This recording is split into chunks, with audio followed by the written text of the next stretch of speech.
Goeiedag geliefdes, dit is vir my heerlik om weer saam met julle rondom die woord te wees. En ek bid dat die Here vir u ryklik seën. Dit is ook ons laaste uitsending, totdat ons in Januarie eers weer met mekaar kontak gaan maak. En ek het in my stilte tyd hierdie kosbare gedeelte uit die woord van die Here gelees, wat ek by hierdie geleentheid met u wil deel. So ek gaan nie aan met Psalm 119 vandag nie. Ek neem vir u na daardie Psalm toe, Psalm 95. En die opskrif van hierdie Psalm het my baie diep getref en het vir my opgeroep tot 'n lof en aanbidding van die Here. Dit is ook die opskrif wat sê opwekking om God te loof en hom gehoorsaam te wees. Twee baie belangrike elemente. Opwekking ten eerste om die Here te loof. Die tweede plek 'n opwekking om die Here gehoorsaam te wees. Luister dan saam met my, dan lees ek die Psalm en dan praat ons met mekaar so 'n bietjie daaruit. Kom, laat ons jubel tot eer van die Here. Laat ons juig terwyl van die rots van ons heil. Laat ons sy aangesig tegemoet gaan met lofsange hom toejuig. Want die Here is 'n groote God. Ja, 'n groot koning bo al die gode. En wie sy hand die diepste plekke van die aarde is. Die toppe van die berge is syne. Aan wie die see behoort, wat hy self gemaak het. En die droë grond en die land wat sy hande geformeer het. Kom, laat ons aanbid en neerbuk. Laat ons kniel voor die Here wat ons gemaak het, want hy is ons God, en ons is die volk van sy weide, en die skape van sy hand. Ag, as julle maar vandag na my stem wou luister, dan die waarskuwing. Verhard julle hart nie soos by Mariba, soos by dag van Massa in die woestyn nie. Waar julle vaders my versoek het, my beproef het, alhoewel hulle my werke gesien het. 40 jaar het ek 'n afkeer aan hierdie geslag gehad en gesê, hulle is 'n volk met 'n dwaalende hart, en hulle ken my weer nie. Sodat ek aan my toorn gesweer het, waarlik, hulle sal my rus nie ingaan nie. In die eerste plek, opwekking om die Here te aanbid. Kom. Net wanneer hy hierdie woordjie gebruik, kom, dan sê hy, kom tot aksie, reageer, kom na God toe, en dan sê wat ons moet doen. Kom en laat ons jubel voor die Here. En wanneer hy hierdie woordjie jubel gebruik, dan is dit juis ook iets wat geweldig emosioneel in my hart gebeur. Daar is 'n lofsang en aanbidding in my hart, en ek jubel tot eer van die Here. Verstandelik kan ons hierdie feite oordink, maar wanneer hy sê, kom laat ons jubel, dan sê hy, laat ons opgewonde raak, laat ons die Here uit die diepte van ons harte aanbid. Dit is mos so dat die ou spreekwoord sê, wat die hart van vol is, loop die mond van oor. En as ek en u net 'n oomblik stil staan en dink aan die genade, ons dink aan wat God vir ons gee, die goedertierenheid van die Here, dan is daar by my 'n natuurlike aksie om net voor hom te buig en om te aanbid. Kom, laat ons jubel tot eer van die Here. Laat ons juig. En hierdie woordjie juig spel vir my so iets van uitbundig raak tot eer van die Here, en werklik lof en eer en aanbidding aan hom bring. En ek kan nie anders as om te dink aan Openbaring 5. Daar die woorde wat hy sê, duisende van 10.000, het met 'n harde stem uitgeroep en gesing, waardig is die lam wat vir ons geslag is. Ja, dit is so dat God in sy groote genade en liefde na 'n mens uitreik. Laat ons dan juig tot eer van die Here, laat ons hom aanbid. En dan beskryf hy hierdie God van ons, die rots, die vaste, die onveranderlike, die ewige. maar hy is die rots van ons heil. Hy is die een wat elke keer vir ons verlos het in die diepste van nood en krisisse wat ons beleef het. En geliefdes, wanneer Dawid praat oor hierdie psalmes, hy praat oor die Here, dan praat hy oor die almagtige God, die El, Jahwe, Jehovah, Elohim, El Shaddai, verskillende name van God, maar laat ons aanbid voor die allerhoogste God. Dit is hy wat elke keer vir ons verlossing en uitkoms gegee het, in elke nood wat ons beleef het. Daarom is hy die rots van ons heil. Hy is die rots van ons verlossing. Hy is die een wat elke keer vir ons uitkoms gegee het wanneer ons in Christus is. Laat ons sy aangesig tegemoet gaan met lof, met aanbidding, met bewondering, met eerbied. Ag, ek wonder maar net as ek dink oor lofsange, wat hy hier noem. En as hy praat oor om God voor hom te juig en om te aanbid met eerbied en met die grootste dankbaarheid in my hart. Dan wonder ek baie keer die liedere wat ons in die kerk sing, is dit lofliedere? Is dit aanbidding van God? En wanneer ek dit sing, praat my hart saam, of is dit my mond wat saam praat, my verstand wat die woorde ken? Dat ons voor die Here sal buig en sal oplet wat ons sing, en hom werklik met bewondering sal aanbid. Want hy is die almagtige God, wat elke dag vir ons sorg en hy die rykdom van sy grootheid vir ons gee.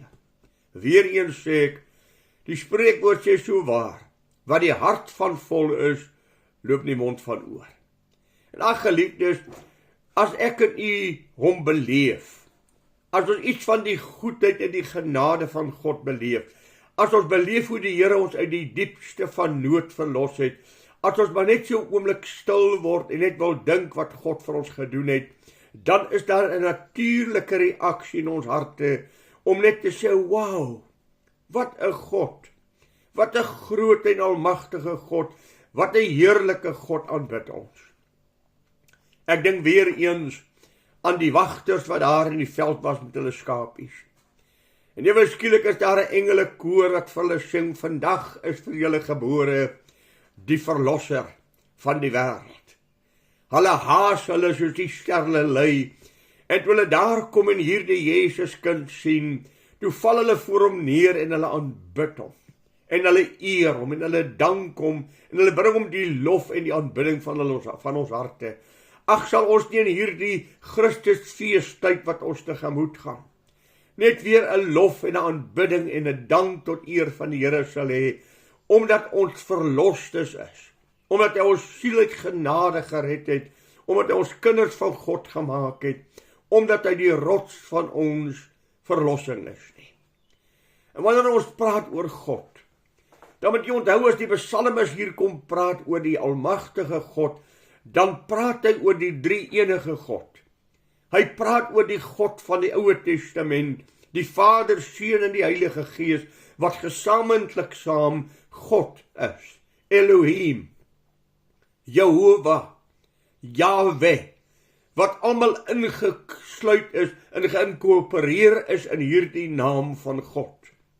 Daarom wil ek vir u sê, ja, ons herdenk die Christusfees.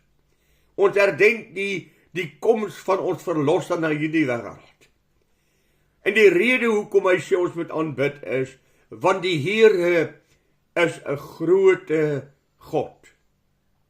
Kom ons kyk na wie is hierdie Jesus. Johannes 1 sê in die begin was die woord by God en die woord was God. Alle dinge het deur hom ontstaan en sonder hom het daar niks ontstaan wat ontstaan het nie. Verstaan jy dan as die psalmes sê ja? Net jy die woordjie ja, bevestigend om te sê, die Here onse God is 'n groote God, ja, hy is koning van die hele aarde, hy is koning bo almal en alles, hy is die almagtige. Ag, kan ek iemand weer asseblief vinnig vat daar na Jesaja toe, wie is hierdie Jesus? Wie is hierdie kind wat daar in die krib lê? Hoor wat sê Jesaja 9 vers 6. Hy sê 'n kind is vir ons gebore. Maria gaan nou babietjie in die lewe bring. Maar let op die volgende.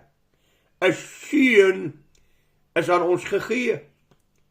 God wat sy seun na die aarde toe stuur. So lief het God die wêreld gehad, dat hy sy enige gebore seun gegee het, sodat elkeen wat aan hom glo nie verlore hoef te gaan nie. Nie verlore moet gaan nie, maar dat mense gered kan word. Sal ons dan nie saam kan sê, wat is die Here onse God? Hoe groot en aanbiddelikswaardig is hy, oor sy name. En die heerskappy is op sy skouers. En hy word genoem wonderbaar. Hy word genoem raadsman. Hy word genoem sterke God. Hy word genoem ewige Vader. Hy word genoem vredevors.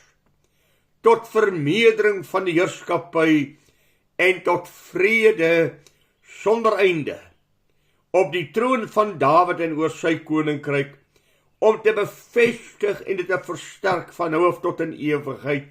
Die Here van die leerskare het dit gedoen.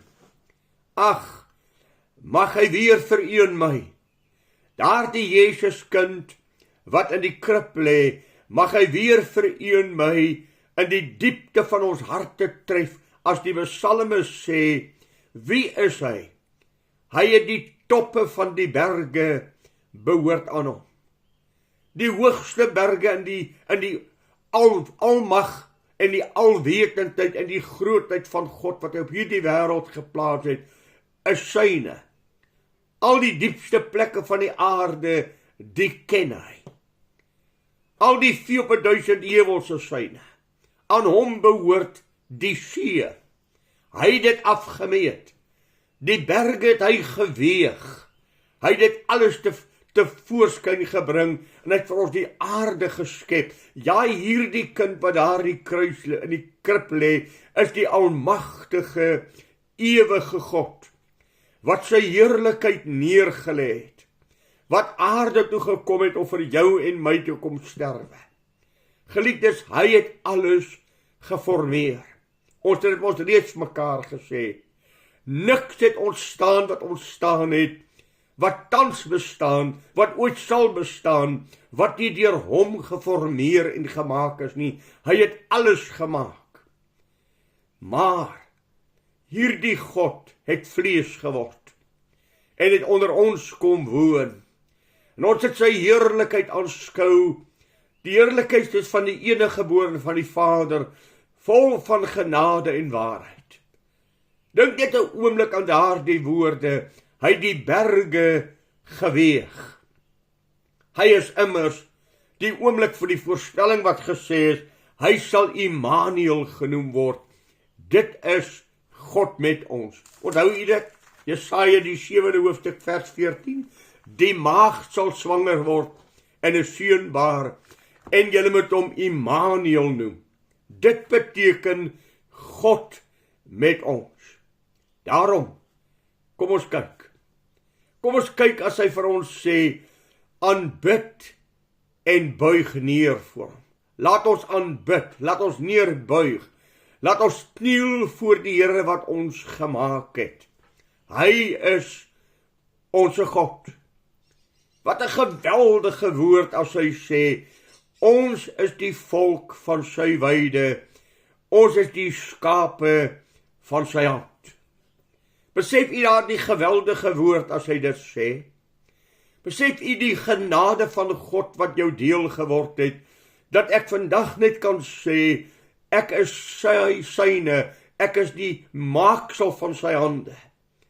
Ek is deur hom geroep, ek is deur hom gered.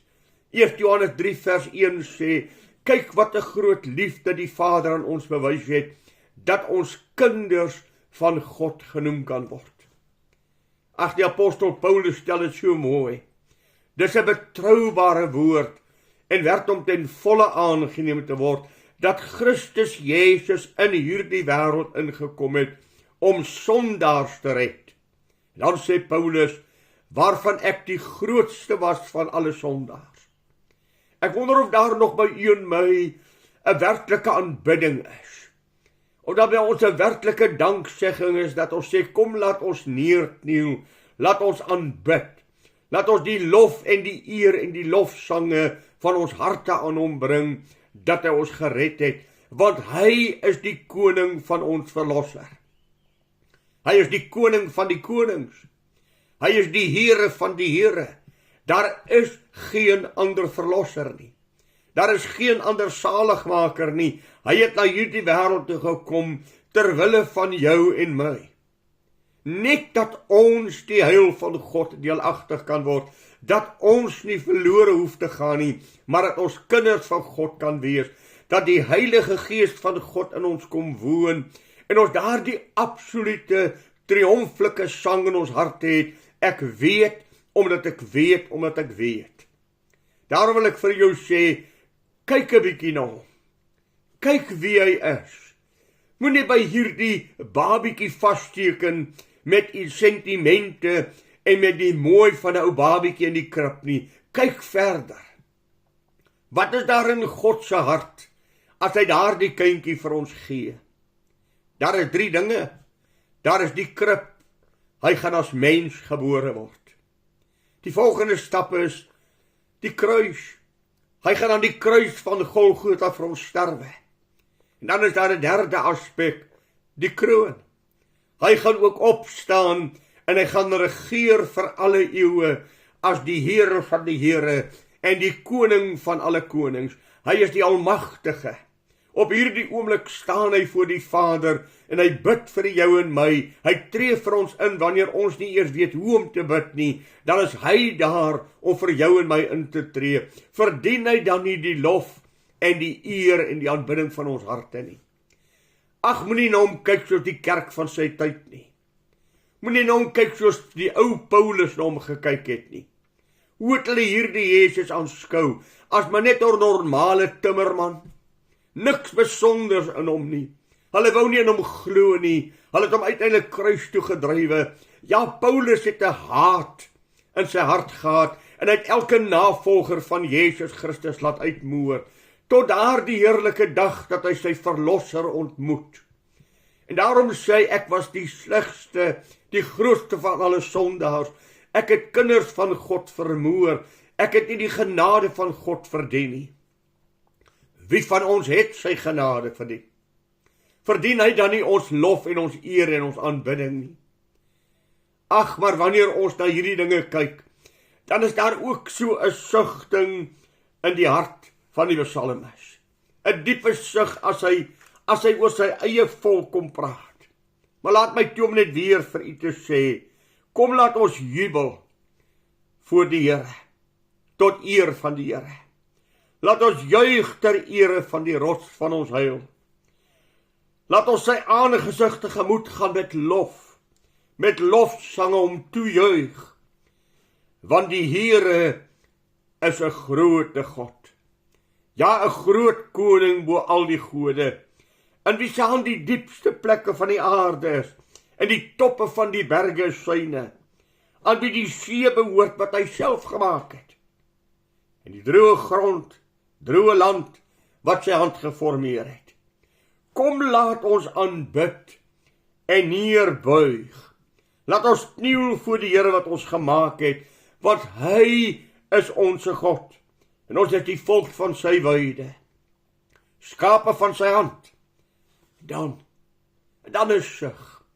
Ag, as julle maar vandag na my stem wil luister.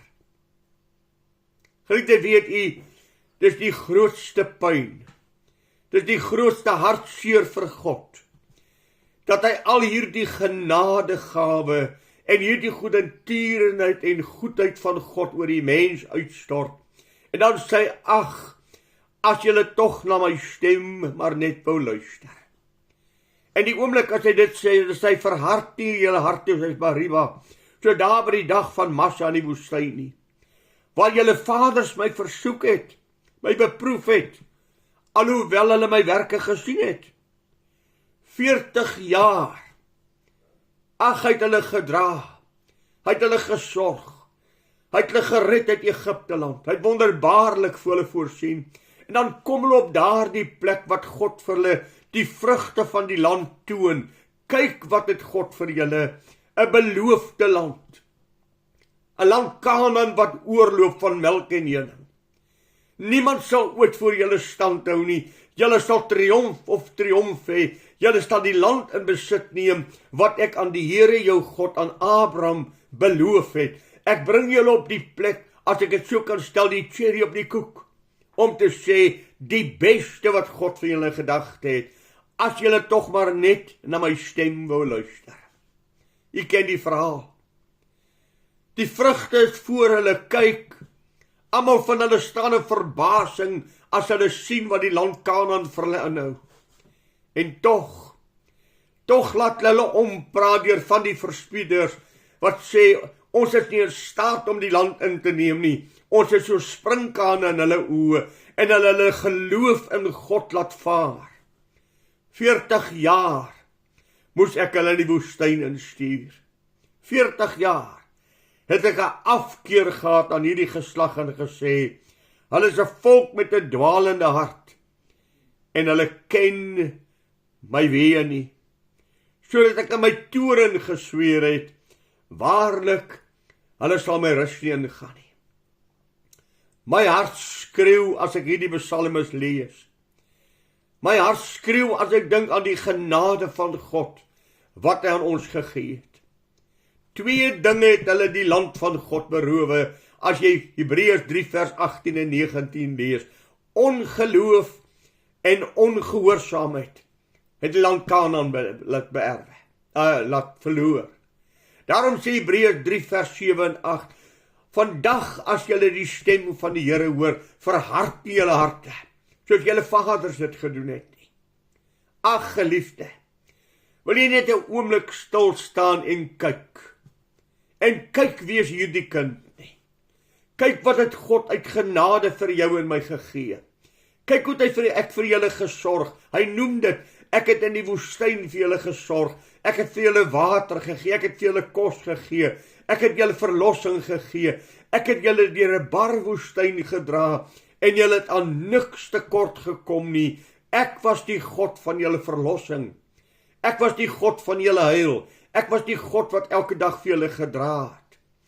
Sal julle dan nie asseblief julle oë oopmaak en nie 'n dwaalende hart hê nie.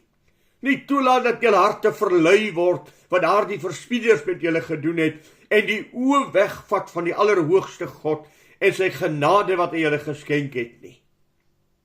Sodat God, hierdie groote almagtige God van goedertierenheid en trou moet sê, ek het gesweer in my toren.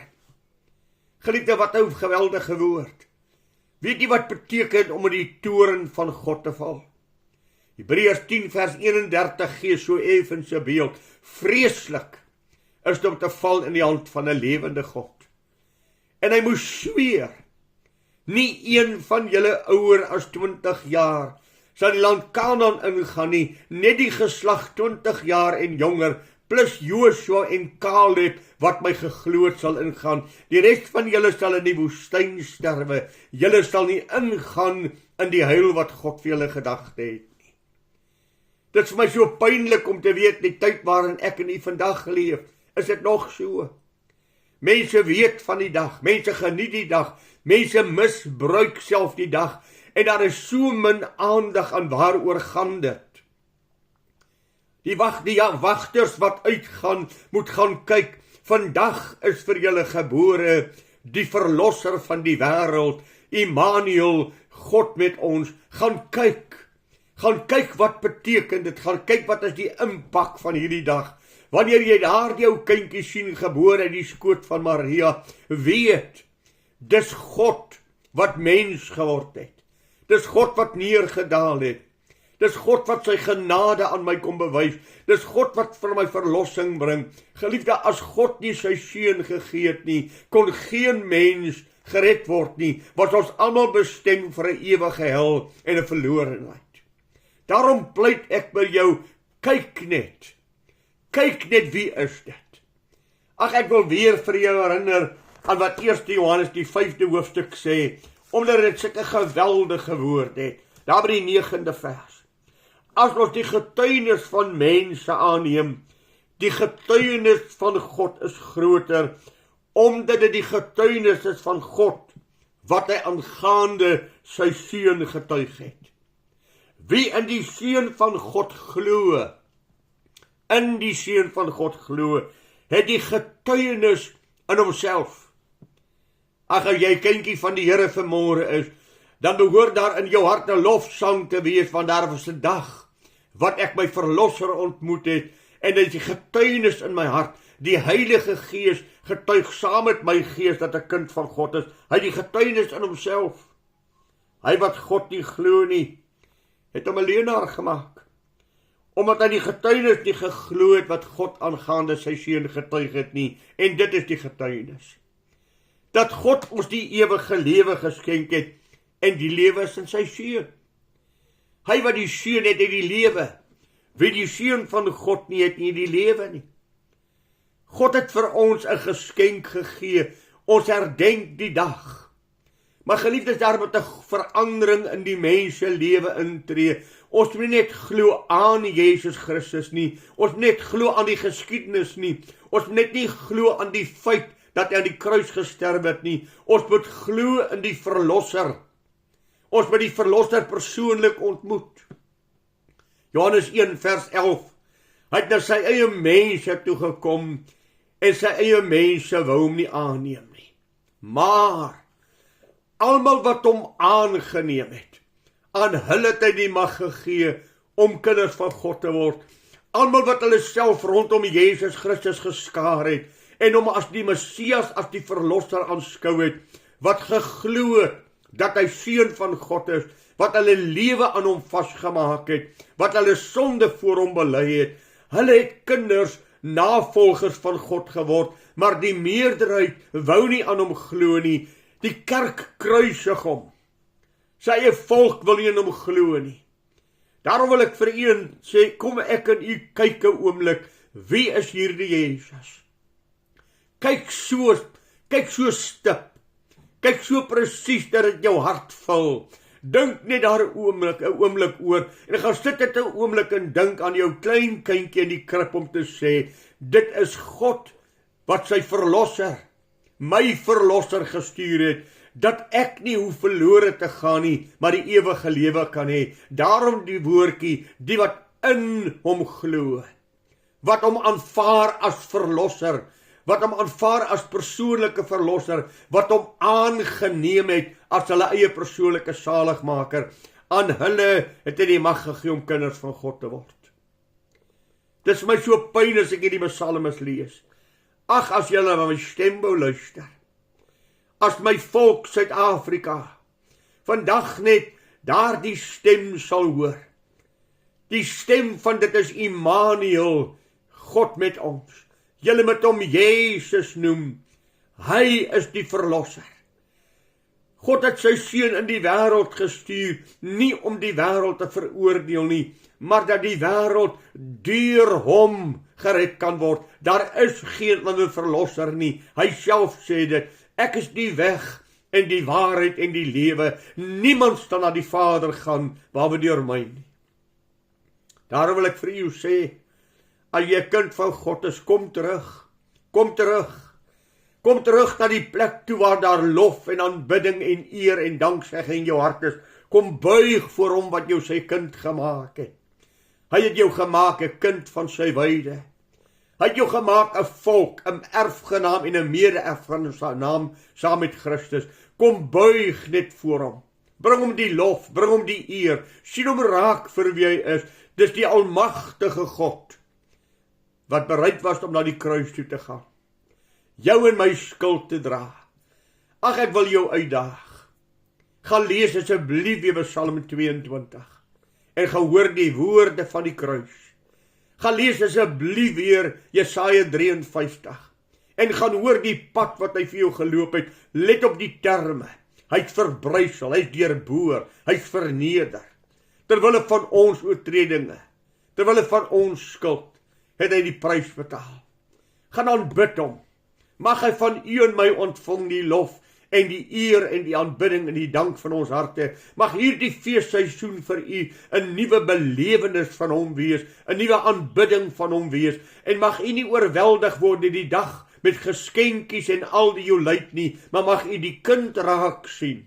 God, wat neergedaal het, terwyl van jou en my heil. Mag julle as elke familietjie stil word en hom net aanbid. Pa, vat jou huis en sê, kom ons word stil, voor ons enige iets doen.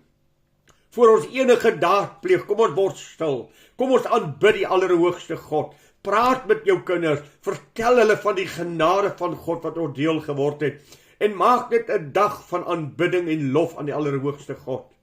Mag die Here vir u werklik help. Mag die Here my help dat ons weer ons verlosser ontdek, en dat daar weer 'n nuwe opgewondenheid, 'n juig, 'n lofsang, 'n aanbidding in ons harte sal wees van die rots van ons heil, die koning van ons verlosser, wat gekom het om jou en my siel te verlos van 'n ewige verderf. O, mag hy die aanbidding van ons harte kry. Hy verdien dit, geliefde. Hy verdien dit. Hy verdien ons lof. En ek sluit weer af met Paulus se woord, dat ons wel aangenaam voor God sal wandel. Dat ons God welgevallig sal wees, sodat julle hom welgevallig sal dien, met eerbied en vrees. Ag, ek dink aan Kolossense 1 vers 10, en ek gaan dit weer vir u lees. Kolossense 1 vers 10, daar die woorde van Paulus, en dan sluit ek daarmee af. En dit is 'n uitdaging aan jou en my, om net weer God te gaan aanbid. Hoor wat sê, sodat julle waardiglik voor die Here mag wandel, om hom in alles te behaag, in alles, en julle in elke goeie werk vrug mag dra, en in die kennis van God mag groei. Dat julle waardiglik voor die Here mag wandel, om hom in alles te behaag, en julle in elke goeie werk vrug mag dra, en in die kennis van God mag groei. 'n lofsang in jou hart, aanbidding, wat hom toekom. Gee dit aan hom, geliefde. Hy verdien dit. Goeiedag vir u, en die Here se rykste seën, totdat ons weer met mekaar praat in Januarie. Mag hierdie feesseisoen vir elkeen van u die grootste en die diepste geluk van God in die harte bring. Goeiedag vir u, en ek bid u die Here se rykste seën toe.